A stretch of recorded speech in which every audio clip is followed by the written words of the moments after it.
All right, today we're diving into the story of a criminal mastermind who built this multi-billion-dollar empire up in the sky, only to meet one of the most bizarre ends you can possibly imagine. We're talking dying on a surgeon's operating table while trying to get a whole new face. So this guy right here, this is Amado Carrillo Fuentes. And at the absolute peak of his power, he wasn't just a wanted man, he was one of the most wanted men on the entire planet. Now, the official story says his life ended with a botched plastic surgery back in '97. But trust me, the reality, it gets way, way stranger and a lot more brutal than that. Yeah, the aftermath of his death was just as brutal as his life. I mean, those surgeons who performed the operation, they paid the ultimate price. Their bodies were discovered, get this, encased in concrete inside steel drums. They'd been tortured. So you see, this wasn't some simple medical complication, no way. This was a message, and a terrifying one at that. Which, of course, brings us to the big question, right? How does a man worth $25 billion end up like this? It's just bizarre. Well, to understand his crazy ending, we have to go back and understand his life and his absolutely meteoric rise to the top. Okay, so let's rewind. Way before the operating table, before he became this legendary ghost, Amado Carrillo Fuentes was a pioneer. We're going to look at how he earned that epic nickname and built an empire that totally changed the game for the drug trade. He got a name that just perfectly captured where all his power came from. El Señor de los Cielos. In English, that's the Lord of the Skies. I mean, come on, that's a name that's designed to inspire both awe and a whole lot of fear.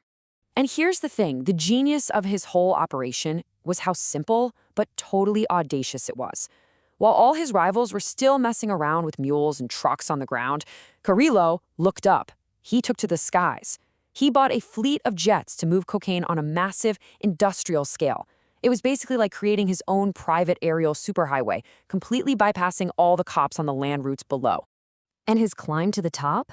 Man, it was cold, calculated, and absolutely ruthless. He learned the ropes from the old guard, even his own uncle, the famous Don Neto. But here's the thing, Amado had zero intention of just waiting in line for his turn. Nope. When he saw his opening, he took it. He had his own boss, Rafael Aguilar Guajardo, assassinated and just seized control of the entire Juárez Cartel for himself.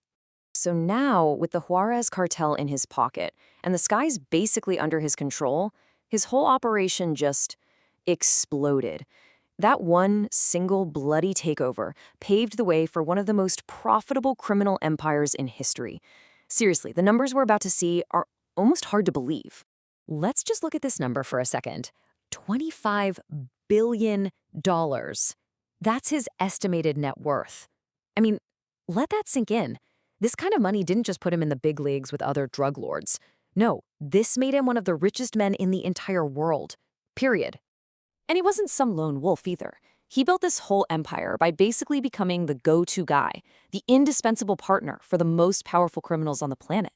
I mean, just look at this list of associates. He was the common link, the transportation chief for literally everyone, from Pablo Escobar and the Cali cartel all the way to a then up-and-coming trafficker you might have heard of, a guy named El Chapo.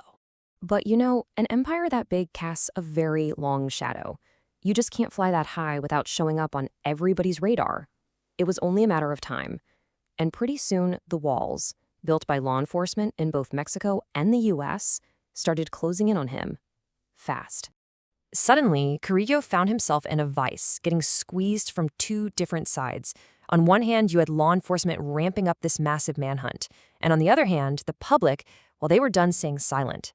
People were holding these silent marches, protesting the narco violence, and calling out the corrupt politicians who were protecting guys like him. And just think about the sheer audacity of this guy. He owned a house just 3 blocks away from the governor's official residence and was known for throwing these huge narco fiestas. I mean, he was literally hiding in plain sight, protected by a corrupt system. But that system was finally starting to crack under all that public pressure.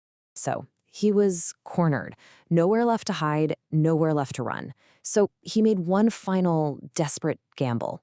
The plan? Undergo massive plastic surgery and liposuction to literally become someone else, to just disappear. But this last bet would be his fatal one. His reign didn't end in a blaze of glory or a hail of bullets. It ended quietly, on an operating table.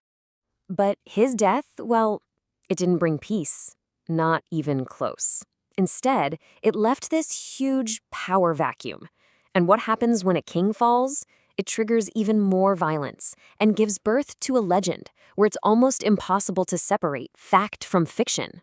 Yeah, his death didn't just fail to bring peace, it unleashed a total firestorm. Bloody, all-out wars for control of his empire erupted right there on the streets. And while authorities were busy seizing billions of dollars in assets, the real prize, his trafficking routes, was up for grabs. That fight plunged the whole region into an even deeper, more brutal cycle of violence. And his life, but maybe more importantly, his mysterious death, became the stuff of legend. The story was just too good to pass up. He was immortalized in pop culture with huge shows like Narcos on Netflix and a whole series on Telemundo dedicated to him, El Señor de los Cielos. His story became a global TV phenomenon. And look, with a death this weird, you know the conspiracy theories were going to start flying. And the biggest one, the one that just won't go away, is this. What if the ultimate escape artist, the man who literally controlled the skies, pulled off one last, perfect vanishing act?